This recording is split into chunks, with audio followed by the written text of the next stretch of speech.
6, 5, 4, 3, 2. And we're back. So thank you guys again for being a part of this conversation. And I just wanted to remind you guys that I really want to know what's coming deep within your minds and in your hearts about these topics, because if we're just scratching the surface, we're not getting anywhere. So I really, really want to really know what's going on as far as what you might feel be a conflict or some issue that's going on as far as our communication and as far as your what I should say, your space to feel like you're allowed to talk about these topics. Because what I wanted to piggyback off of is something that you were saying from the last question as pertaining to women actually genuinely caring. You feel like when you get to a place, you actually feel like you have to shut down. And I wanted to talk about that a little bit. Like, why do you feel like, or why are you triggered to shut down in certain times and opportunities where you might have a chance to open up or just express what you're going through or how you're feeling? And it doesn't necessarily have to be bad feelings. Like, it could be good feelings, it could be joyous feelings. You know, what do you think triggers you, or where do you think it comes from when you feel like you need to shut down about certain things? And you can go ahead and start.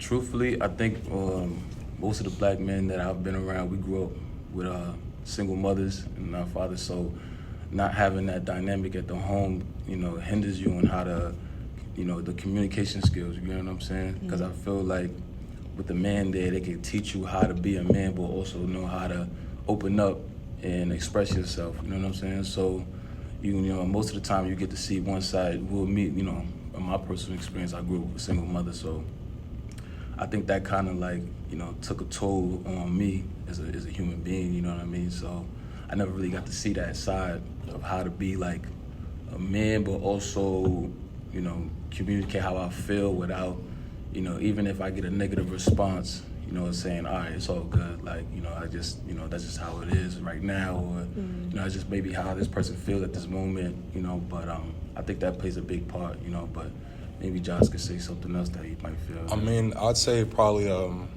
blackness, and especially like black manliness, is commodified in a lot of ways. A lot of people like to, it's the cool thing and this, that, and the third. And with that, it comes with a lot of having to defend what we define it as. So if that, becomes attacked in a certain way, or we perceived as being attacked, a lot of folks will shut down by default as a defense mechanism in order to, better support what they see themselves as, and so they're not, misperceived, or, because if you can misperceive or misconstrue what it means to be black or a black man, it could be weaponized against you. So, yeah, there's a lot of that too, I think. So do you guys feel like you're always kind of on the defense? It depends on the situation. Okay. Yeah. When do you ever feel like you aren't on the defense about who you are and your stance on things? Around fellow black people, I say. That's when you're most comfortable. I mean, it helps. Yeah. For sure. Yeah. Yeah, for sure, because, we all have something to relate to as far as coming from that perspective and that demographic. But I do recognize that a lot of us are on the defense, and that's really hard to maneuver as far as trying to, be our actual selves. And what you were talking about as far as your definition of a man or your definition of a black man, I think that's a big thing, because you're growing up in a world where people are telling you who you are and how you should be. And while they're telling you this, you're trying to figure that out for yourselves, and then you're trying to make that known out in the world, and you're trying to make other people perceive that in the world. So do you think that's the reason why you have to be kind of on the defense?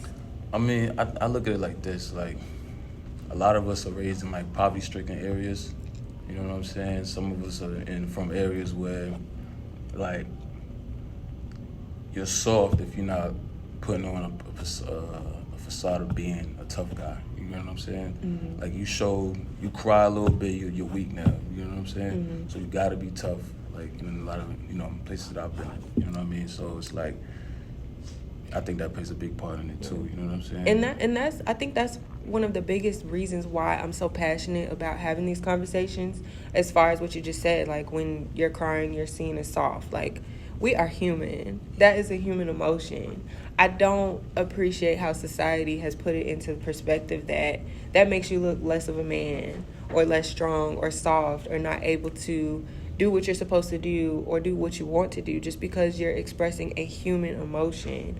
And I've actually come across people when I've had this conversation with people, they don't think that I'm actually being honest when I say, like, I want whoever I'm interacting with to feel comfortable to express those things with me. If it's a close person that I might be seeing in relationship or just in close friend, I genuinely want them to feel comfortable to be able to express their feelings. And sometimes they think that I'm really not serious and I'm just saying that just to say it, which kind of goes back on how some men feel when women want you to open up.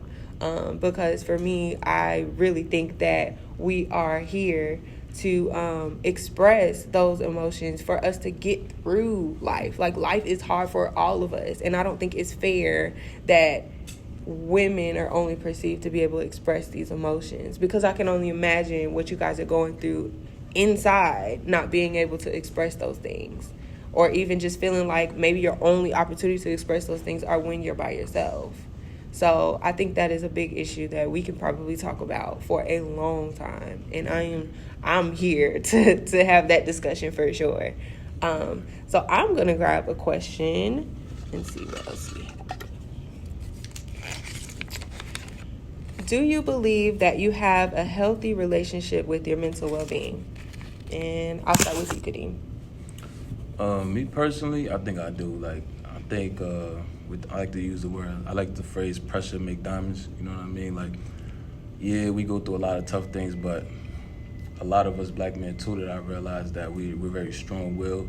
We know how to, like, go through a lot of pressure and come out on top. You know what I mean? Not even when it comes to career or anything like that, but we know how to just somehow deal with these things that's going on in our community, especially just being around, male patriots too, because you got a lot of guys that a lot of people are egotistic, you know what I'm saying? And, you get around a lot of men. We all share the similarity of the whole shutting down and being this kind of way. So, you can open up at home, but when you step outside, you still got to have that, keep that strong frame of mind. And like, all right, yeah, but the way the world is presented to me, I got to be this way. You know what I'm saying? So. But kind of like how you said, like, we're talking about, like, your healthy relationship with your mental health. So, like, in that perspective of what you're saying, is kind of just putting things on the back burner when you think about it. And I think that is what we are here to discuss, as far as men being conditioned to just put things on the back burner or put a cap on it and keep going for the outside world. And that's the conflict that we have. Yeah, I agree. I mean, it's all perspective, because you can look at it and say you put it on the back burner, or you could just say you learn how to deal with it and move forward. You know what I'm saying? Because, like I said, a lot of us going through hard things every day. So, at some point you got to learn how to be, an alpha in a situation. Learn how to say, yo, I know I'm going through this, I'm going through that, but I can't keep dwelling on this because I'm not going to find growth. You know what I'm saying? So, it's not necessarily putting on the back burner. Maybe some things, but for the most part, like me personally, my mental health is pretty good just because of the fact that I talk a lot to myself. You know what I'm saying? I found time to be alone and talk to myself, look in the mirror, and tell myself certain things. So I'm like, I'm well aware of who I am and who I want to be. So, I get to the point where I don't really care about the outside opinions and things like that, which also, like, helps my mental health. I think a lot of black men need to find time to be alone and focus on themselves before they focus on the outside. You know what I mean? Like the outside influences. Okay. Yeah, but that's just me on my mental health. But I might have areas in it I need some work on. But like I said, I think the most important thing is to just be alone and learn how to talk yourself into, letting yourself know that you're good. And if you do need that extra help, you should go out there and seek that. Just make sure you're going out to the right people. You know what I mean? I think that's the best thing about it, just realizing that it is something to improve on and work on. I think constantly, honestly. So that's great. All right, thanks. All right, thanks, guys. So we are going to try to switch it up with the people that I have at the table. So yeah, and then I might bring you guys back later just to talk about last final thoughts and things like that. So yeah, thank you guys. If you feel like snapping some pictures, please. Snapping some pictures? Yeah. All right. You don't have to go like all photo With my crazy. phone? Yeah, just a little bit. Just a couple.